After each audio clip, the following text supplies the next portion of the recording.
हाँ, तो देख लिया, सारे मुसलमान जो है वो खुशी मना रहे, जश्न मना रहे हैं कि वाह, मोदी जी ने जो है वो बिल पास कर दिया, वक्फ अमेंडमेंट बिल, और सारे मुसलमान खुश हैं। तो खैर, इस मामले में बाद में आती हूँ, पहले एक छोटा सा न्यूज सुना देती हूँ, और इसको भी बाद में ही मैं आऊंगी। जी हाँ, पहले बात करूंगी मैं वक्फ बिल पर ही। तो ट्रंप ने इंडिया पर लगाया है पूरे 26% का रेसिप्रोकल टैक्स। ठीक, और अब ये जो बात है, ये बात बाद में कर लूंगी, कि पहले वक्फ बिल के बारे में बात कर लूं, जो लोकसभा में जो है वो पास करवा दिया गया है ना, और सारे लोग मोदी जी का शुक्रिया अदा कर रहे हैं। अब ये देखा गया है कि मुसलमान बिल पास हो जाने के खुशी में जो है वो जश्न मना रहे हैं, और सब मिलकर मोदी जी को thank you Modi ji, thank you Modi ji, thank you Modi ji, सारे के सारे मिलकर मोदी जी का शुक्रिया अदा करते थक नहीं रहे। और वो कौन? वो मुसलमान। मतलब क्या ही बोलूं, मतलब यहाँ पे आके अल्फाज ना मिलते नहीं मुझे। खैर, देखिए, शुक्रिया अदा किया जा रहा है मोदी जी को वक्फ बिल के स्वागत के लिए। जी हाँ, और ये दिखाने की कोशिश की जा रही है कि देश के मुसलमान तो बहुत ही ज्यादा जोश खरोश में हैं, और बहुत ही ज्यादा इस बिल के आने पर खुश हैं। जी, एक और वीडियो देख लीजिए, और ये वीडियो का क्रेडिट जाता है पूरी तरह से द ग्रेट ANI पर। जी हाँ, जिसे ग्रॉक ने अपने वो जो लिस्ट जारी की थी ना, फेक न्यूज फैलाने और प्रोपेगेंडा फैलाने वाले चैनल्स, और वो जो लिस्ट जारी की थी उसमें ANI का नाम भी शामिल था। तो खैर, वीडियो देखिए, ANI ने ये शेयर किया है कि बुर्का पहनी हुई औरतें जो है वो मोदी जी को सपोर्ट करते हुए, और मोदी जी को thank you Modi ji, thank you Modi ji, thank you Modi ji बोलते हुए। जी हाँ, मतलब ये देखिए बेवकूफियत की हद और बेवकूफ बनाने की लिमिट कितना, मतलब ये लोग क्रॉस, मतलब पूरी तरह से जनता को ये लोग ना गधा ही समझ बैठे हैं। और क्या बोलूं, एक तरफ बुर्किया का और हिजाब का यही पार्टी, बीजेपी पार्टी वाले लोग जो हैं वो ये करते हैं, मतलब विरोध करते हैं, और दूसरी तरफ अब औरतों को जो है वो बुर्का पहनाकर, हिजाब वगैरह पहनाकर प्रमोशन भी कर रहे हैं अपने ही, क्या बोलूं।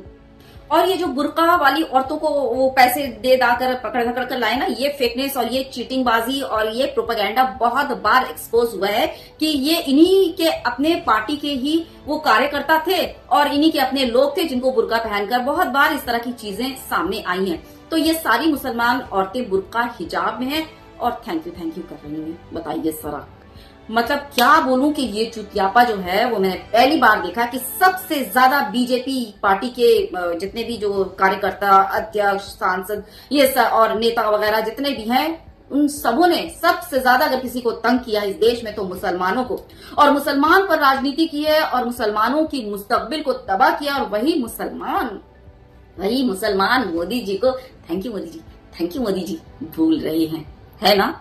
चुतियापा, कमाल तो नहीं बोल सकती, है ना। मतलब ऐसा लग रहा है कि जैसे बोला जा रहा है, शुक्रिया मोदी जी हमारा 12 बजाने के लिए, शुक्रिया मोदी जी हमारी मस्जिद, हमारे खानका, हमारे दरगाह, हमारी मदरसा, हमारा जो है, और सबसे बढ़कर हमारा हक छीनने के लिए, शुक्रिया Modi ji, thank you Modi ji, thank you. ऐसा ही लग रहा है, तो इसीलिए तो मैंने बोला चुतियापा, और क्या ही वर्ड इस्तेमाल करूं इसके लिए। तो जानने वाले जानते हैं, और ये मानते भी हैं कि ये सारा जो है ना दिखावा, ये जो ड्रामेबाजी जो चल रही है ना, हाँ थैंक यू मोदी जी वाला, ये सारा पेड प्रमोशन है, पेड कैंपेनिंग चल रही है। और देखिए नजारा कितना जबरदस्त, इतना फेकनेस कि क्या ही बोलूं। यहाँ तक दिखाया गया है कि आवाज लगा लगा कर मिठाइयां तक बांटी जा रही हैं, यानी कि एक मुसलमान दूसरा मुसलमान नाम आवाज देकर मिठाइयां बांट रहे हैं। देखिए वीडियो। दूसरी तरफ आपको लेकर आजा भाई बांटो वसीम भाई, उधर बांटो वसीम भाई, बांटो। और आपको बता दूं, ये सारे तमाशे, ये जो अभी हुआ ना, हाँ इसी तरह के तमाशे उस वक्त भी हुए थे जब CA NRC वाला जो बिल लाया गया था। उस वक्त इसी तरह से पकड़ कर एक पता नहीं कौन मुसलमान थे भी कि नहीं, उन पकड़ कर ला करके बताया जा रहा था कि अरे हम लोग तो CA NRC से बहुत खुश हैं, फलाना धमाका। ट्रिपल तलाक वाला मामला भी हुआ था, उस वक्त भी वो बुर्का वाली औरतों को पकड़ धकड़ कर ला कर इसी तरह के स्टेटमेंट दिलाया, अरे मैं तो बहुत खुश हूँ, हमें हमारा हक, वाह वाह वाह। हर किसी मतलब एक मामले में एक मुसलमान को पकड़ा जाता था और इंटरव्यू लिया जा रहा था, और ये दिखाया जा रहा था कि भाई आपने मोदी जी जो किया, हम मुझसे बहुत खुश है, thank you Modi ji, thank you Modi ji, thank you Modi ji. तो ठीक उसी तरह वक्फ अमेंडमेंट बिल में भी ये दिखाया जा रहा है कि मुसलमान जो है उनकी खुशी का कोई ठिकाना ही नहीं रहा। ना मोदी जी ना, इतना मत करो मुसलमानों के लिए, है ना। थोड़ा बहुत जो है वो हमारे हिंदू भाइयों के लिए भी तो कर लो। हमारे कितने हिंदू भाई बहन जो है वो बेरोजगार बैठे हैं, नौकरी के लिए परेशान है। कितने सारे हिंदू भाई बहनों को जो है वो अमेरिका से धक्के देकर बाहर निकाला गया। उनके लिए जरा आवाज उठा लेते, उनके लिए कुछ बोल लेते। कितने सारे जो हैं हमारे हिंदू महिलाएं और बच्चे जो हैं आए दिन रेप का शिकार हो रहे हैं, रेपिस्ट से परेशान हैं। तो कभी खुद अपने ससुर का शिकार हो रही, तो कभी देवर का, और बहुत बार तो पति का। हाँ, अपनी पति का भी से भी वो जो है परेशान है और शिकार हो रही हैं। तो मोदी जी, आप हिंदू सम्राट होने का जो दावा करते हैं, तो बोलने का मतलब ये कि इतने सारी चीजें सिर्फ मुसलमानों के लिए ही मत कीजिए, हमारे हिंदू भाई बहनों के लिए भी थोड़ा सा कुछ कर दीजिए, है ना। साथ में एक बात और भी बता दूं कि जिस वक्त वक्फ अमेंडमेंट बिल का इतना अहम फैसला हो रहा था, वहां दो लोग जो बहुत ही अहम थे वो मौजूद नहीं थे। पहला तो मोदी जी मौजूद नहीं थे और दूसरा विपक्ष पार्टी के राहुल गांधी, वो भी वहां मौजूद नहीं थे। जबकि राहुल गांधी के लिए ये एक बहुत ही अच्छा मौका था कि वो क्योंकि कई जगह से वो हारे हुए थे, तो उनके लिए एक बहुत अच्छा मौका था अपना, समझ रहे हैं ना। तो राहुल गांधी अपना एक बहुत ही स्ट्रांग ओपिनियन इस वक्त रख सकते थे, लेकिन इशारा समझ लीजिएगा कि वहां पे राहुल गांधी क्यों नहीं मौजूद थे, क्योंकि बीजेपी और कांग्रेस एक ही ताली के चट्टे बट्टे, और कई वीडियो में मैंने ये बताया भी है। ठीक, खैर चलिए आगे बढ़ते। तो वक्फ बिल में क्या होगा, क्या क्या पॉइंट्स होंगे, ये जो है वीडियो देख लीजिए। गोदी मीडिया के अब्बा जान जो है उन्होंने ही बताएंगे आपको, वीडियो देखिए। वक्फ कानून में 10 बड़े बदलाव आएंगे। पहला और सबसे बड़ा बदलाव तो यह है कि जिन लोगों ने धर्म परिवर्तन करके इस्लाम धर्म को हाल ही में अपनाया है और जिन्हें मुसलमान बने 5 साल पूरे नहीं हुए हैं, वो नए मुसलमान वक्फ बोर्ड को अपनी संपत्ति अब दान में नहीं दे पाएंगे और इससे धर्म परिवर्तन कराकर वक्फ को अपनी संपत्ति दान देने के मामलों पर रोक लग जाएगी। दूसरी बात, कोई भी व्यक्ति उसी जमीन को दान में दे पाएगा जो उसके नाम पर रजिस्टर्ड होगी। तीसरी बात, वक्फ अल औलाद के तहत महिलाओं को भी अब वक्फ की जमीन में उत्तराधिकारी माना जाएगा। चौथी बात, वक्फ में दी गई जमीन का पूरा ब्यौरा अब ऑनलाइन पोर्टल पर 6 महीने के अंदर अपलोड करना होगा। पांचवा बड़ा बदलाव यह है कि जिन सरकारी संपत्तियों पर वक्फ अपना अधिकार बताता है, उन संपत्तियों को पहले दिन से ही अब वक्फ की संपत्ति नहीं माना जाएगा। छठी बात, केंद्रीय वक्फ परिषद में 2 गैर मुस्लिम व्यक्ति और 2 मुस्लिम महिलाओं को भी अब जगह दी जाएगी। इसके अलावा इस परिषद में नियुक्त किए गए सांसद और पूर्व जजों का भी मुस्लिम होना अब अनिवार्य और आवश्यक नहीं होगा। 7वां बदलाव, सरकार ने इन दोनों मुस्लिम संप्रदायों के लिए अलग अलग वक्फ बोर्ड बनाने का भी प्रावधान इस कानून में अब जोड़ दिया है। 8वीं बात, लोगों के पास वक्फ ट्राइब्यूनल के फैसले के खिलाफ 90 दिनों में रेवेन्यू कोर्ट्स, सिविल कोर्ट और हाई कोर्ट में अपील दायर करने का अधिकार होगा, जो आज के मौजूदा कानून में नहीं है।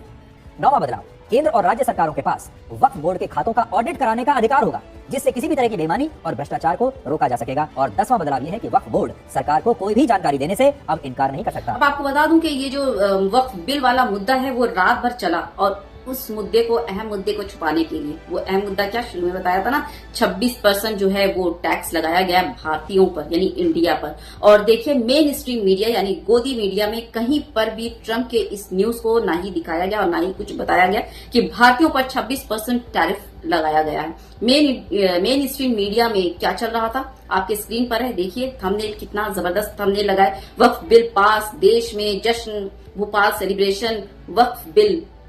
वक्फ पर विपक्ष को झटका, जबकि विपक्ष तो वहां मौजूद ही नहीं थे, जो विपक्ष के मेन लीडर थे। संसद में पलटे, क्या बोलूं, वक्फ बिल पास होते ही ये विपक्ष में भगदड़, ना ही कोई भगदड़ मची और ना ही कोई रिएक्शन। यहां तक कि विपक्ष जो मैंने बताया राहुल गांधी तो वहां मौजूद भी नहीं थे। तो बस इनका जो है वो दिखाना कि हाँ ये हड़कम मच गया, भगदड़ मच गया, लेकिन जबकि ऐसा कुछ भी नहीं हुआ। मुद्दा ये था कि जो मेन ट्रंप वाली बात थी उसको दबाना, उस मुद्दे को छुपाना, ताकि कोई मोदी जी से ये सवाल ना करे कि आखिर आपके जिगरी दोस्त ट्रंप ने भारतीयों पर 26% का टैरिफ क्यों लगाया।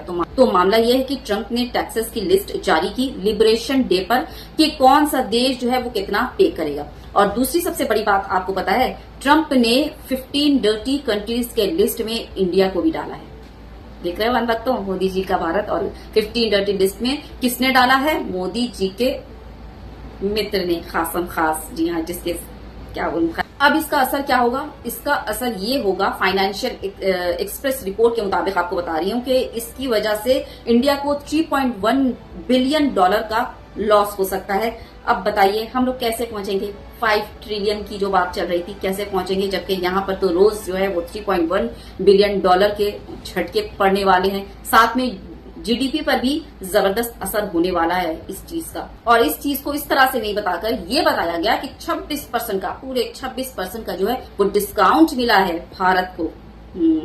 और इसका असर सिर्फ जीडीपी पर पड़ेगा ऐसा नहीं, ट्रेड पर भी, इंडिया के ट्रेड पर भी इसका बहुत जबरदस्त असर पड़ने वाला है। ठीक ना? तो क्या बोलूं, खैर अब देख लीजिए कि ट्रंप ने क्या कहा है। 6%, we're charging them 24%. India, very, very tough, very, very tough. The Prime Minister just left.